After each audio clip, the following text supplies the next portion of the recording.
नमस्कार दोस्तों, स्वागत है आपका मेरे चैनल कॉमिक्स लाइफ में। शुरू करते हैं राम रहीम सीरीज़ की एक और मज़ेदार कॉमिक्स, मौत बेचने वाले पार्ट 2। नया ग्राहक, इसे नकली इंजेक्शन आसानी से भेजा जा सकता है। भाई, बिल बुक इस समय नहीं है। बिना बिल के इंजेक्शन लेना हो तो मिल सकता है। कीमत 30 रुपये है। अजीब बिल का क्या मैं अचार डालूंगा? आप मुझे इंजेक्शन दीजिए और यह लीजिए 30 रुपये। केशव, पर्ची में लिखा इंजेक्शन इन साहब को जरा जल्दी ला कर दो। जी, बहुत अच्छा। इसका मतलब है कि नकली माल इस समय भी इनके पास है। कुछ मिनट बीतने पर, इतनी देर हो गई, दवाई अभी तक नहीं आई। क्या आपका आदमी वह दवाई किसी दूसरे शहर से लेने गया है? बस 1 मिनट जनाब, अभी आ जाता है। लीजिए, आ गया। क्यों केशव, इतनी देर कैसे कर दी तुमने? जनाब, अब यह इंजेक्शन स्टॉक में और नहीं है। बड़ी मुश्किल से केवल यही एक पीस मिला है। ठीक है, लाओ। राम दवाई लेकर दुकान से बाहर निकला और रहीम की ओर चल पड़ा। 100% यह इंजेक्शन नकली होगा, लेकिन पहले इसकी जांच करा लूं, फिर निपटूंगा इससे। क्या रहा? इंजेक्शन तो मिल गया, लेकिन इसकी जांच कराने के लिए हमें इसी समय मिस्टर भटनागर की लेबोरेटरी चलना होगा। भैया, तुम तो खामखा जांच करने के चक्कर में पड़ रहे हो। पहले इसकी गर्दन नापो, जांच फिर करा लेंगे। यदि यह असली निकला तो? वाकई, तब तो हमारी ही गर्दन नप जाएगी। बस इसीलिए मैं पहले इसकी जांच करा लेना चाहता हूँ। लगभग 15 मिनट के बाद दोनों मिस्टर भटनागर की लेबोरेटरी में उनके सामने खड़े थे। अरे राम रहीम। Hello mister Bhatnagar. कहो भाई, इतने दिनों बाद कैसे आना हुआ? मैं इस इंजेक्शन का टेस्ट कराना चाहता हूँ डॉक्टर। मैं जानता था कि बिना काम के तुम समय बर्बाद करने यहाँ नहीं आ सकते। खैर, तुम दोनों बैठो, मैं 1 घंटे में इसकी रिपोर्ट देता हूँ। Thank you doctor. फिर डॉक्टर भटनागर अपनी प्रयोगशाला में प्रविष्ट हो उस इंजेक्शन के परीक्षण में जुट गया। लगभग 1 घंटे के पश्चात, राम, यह इंजेक्शन नकली ही नहीं, जहरीला भी है। इसके शरीर में प्रविष्ट होने की 5 मिनट बाद ही मरीज दम तोड़ देगा। ओह, इसका मतलब यह हुआ कि वह वास्तव में ही नकली दवाइयाँ बेचता है, और उससे मालूम हो सकता है कि ये नकली दवाइयाँ वह कहाँ से खरीदता है। राम भैया, मुझे तो आश्चर्य इस बात पर हो रहा है कि इंस्पेक्टर श्याम के मातहतों को उसकी तलाशी लेने पर कोई नकली दवाई क्यों नहीं मिली, जबकि उनके कुछ ही देर बाद जब हम पहुंचे तो उसने तुम्हें यह नकली इंजेक्शन उपलब्ध करा दिया। इसका कारण भी अब मेरी समझ में आ रहा है रहीम। ज़रूर उसकी दुकान के नीचे कोई अंडरग्राउंड तहखाना होगा, और ज़रूरत पड़ने पर वे वहीं से नकली दवाई निकालते होंगे। तभी तो उसके सेल्समैन को यह इंजेक्शन लाने में लगभग 15 मिनट का समय लग गया। खैर, अब वह मेरे हाथों नहीं बचेगा। लेकिन उस तहखाने को खोजने बिना उस पर हाथ डालना उचित न होगा भैया। बिना प्रमाण के वह न केवल छूट ही जाएगा, बल्कि मुख्य अपराधी भी चौकन्ना हो उठेगा। चिंता मत करो रहीम, अब वह स्वयं ही हमें सब कुछ बताएगा। आओ चलें। अच्छा डॉक्टर, अब हमें इजाज़त दीजिए। ज़रूरत पड़ी तो फिर मुलाकात होगी। मुझे बेहद खुशी होगी राम। मेरी हार्दिक इच्छा है कि तुम दोनों इन मौत बेचने वाले शैतानों को जल्द से जल्द खत्म करो। डॉक्टर भटनागर से विदा लेकर दोनों बाहर आकर अपनी मोटरसाइकिल पर सवार हुए। और अब क्या प्रोग्राम है तुम्हारा? फिलहाल सीधे घर चल रहे हैं। जो कुछ करना है रात को करेंगे। और रात के 1 बजे, जब दूर दूर तक माहौल अंधकार और सन्नाटे में डूबा हुआ था, यही है रतन मेडिको के मालिक रतन लाल का निवास स्थान। हाँ, और शायद रतन लाल समेत सभी इस समय गहरी नींद सोए हुए हैं। मेरे पीछे आओ। लेकिन भैया, भीतर प्रविष्ट कैसे होंगे? गेट बंद है और 4 दीवारी इतनी ऊंची है कि फलांगे नहीं जा सकती। पिछवाड़े की ओर चलते हैं, हो सकता है वहां से भीतर प्रविष्ट होने का कोई मार्ग मिल जाए। कोठी के पीछे पहुंचने पर, बन गया काम। इस पेड़ पर चढ़कर हम आसानी से भीतर पहुंच सकते हैं। ठीक है, तो पहले तुम ही चढ़ो ऊपर। दोनों पेड़ पर चढ़ने लगे। शीघ्र ही वे 4 दीवारी के ऊपर झुकी पेड़ की एक डाल पर बैठे थे। अगले ही पल राम भीतर की ओर झुकी हुई उस लोचदार टहनी को पकड़कर भीतर कूद गया। फिर राम की तरह रहीम को भी नीचे पहुंचने में देर नहीं लगी। भीतर तो पहुंच गए, अब घर के भीतर प्रविष्ट होने का भी कोई उपाय करना होगा। आओ, सामने की ओर चलते हैं। यदि आगे कुत्तों से वास्ता पड़ गया तो? उस खतरे से निपटने के लिए ही मैं यह साइलेंसर युक्त रिवॉल्वर लेता आया हूँ। तुम भी अपना शिकारी चाकू निकाल लो। गुड, यह तुमने अच्छा किया। कुछ आगे बढ़ने पर, वह देखो, एक खिड़की खुली है। उससे होकर हमें भीतर पहुंचने में कोई दिक्कत नहीं होगी। लगता है आज हमारे सितारे पूरी बुलंदी पर हैं। खिड़की काफ़ी ऊंची थी। तुम मुर्गा बन जाओ, तुम्हारी पीठ पर चढ़कर मैं आसानी से खिड़की तक पहुंच जाऊंगा। मुर्गा तो मैं बन जाऊंगा भैया, लेकिन कहीं ऐसा न हो कि भीतर कोई हम मुर्गों को हलाल करने के इंतजार में तैयार बैठा हो। ईश्वर ने शायद ऐसा कसाई अभी पैदा नहीं किया। तुम देर न करो। और रहीम के मुर्गा बनते ही, लगता है मेरी जिंदगी मुर्गा बनते बनते ही खत्म हो जाएगी।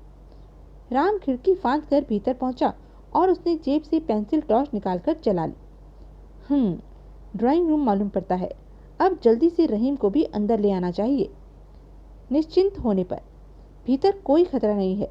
चलो, थामो मेरा हाथ। फिर राम ने रहीम का हाथ थामकर उसे भी भीतर खींच लिया। चले आओ, लेकिन किसी भी खतरे से निपटने के लिए तैयार रहना। चिंता मत करो। लेकिन जैसे ही वे उस कमरे से बाहर निकले, धाएं धाएं धाएं, आई! यह फायर और चीख रतनलाल की ही लगती है और उस तरफ से आई है। चलो। और दोनों पूरी शक्ति से उसी तरफ भागे जिधर से चीख और फायरिंग की आवाज आई थी। वह देखो, उस कमरे में प्रकाश है। शायद वहीं से फायरिंग और चीख की आवाज आई थी। लेकिन जब वे दोनों उस कमरे में प्रविष्ट हुए, सेठ रतनलाल, ओ नो! तभी धाएं धाएं, बचो! उफ! राम रहीम ने खतरे का आभास पाते ही गजब की फुर्ती के साथ अपने स्थान से छलांग लगाई और एक अलमारी की ओट में सुरक्षित पहुंचते ही राम ने उस हत्यारे को लक्ष्य लेकर एक साथ कई फायर उस पर झोंक मारे। लेकिन हत्यारा गोलियों से बचता हुआ पलटकर बाहर की ओर भाग खड़ा हुआ।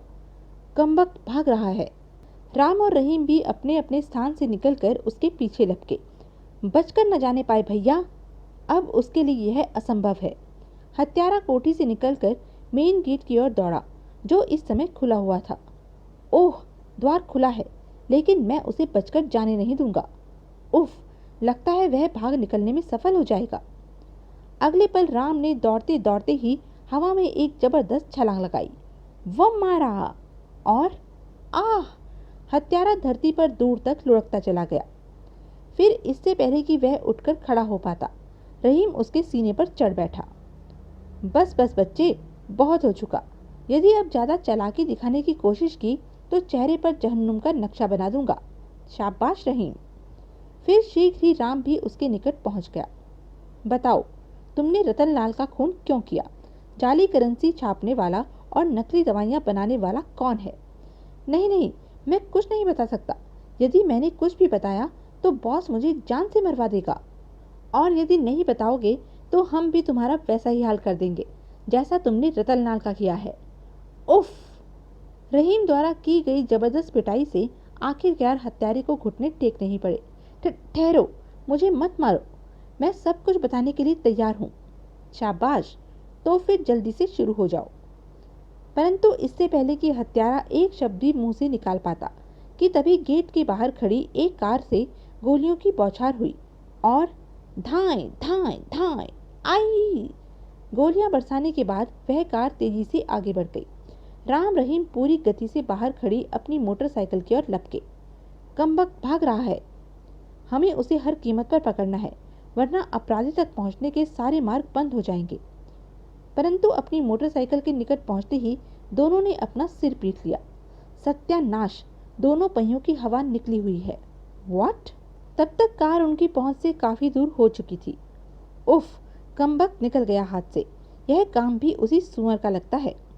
जब वह कार राम रहीम की नजरों से ओझल हो गई, मेरे विचार से हमें तुरंत चीफ को सारी स्थिति से अवगत करा देना चाहिए।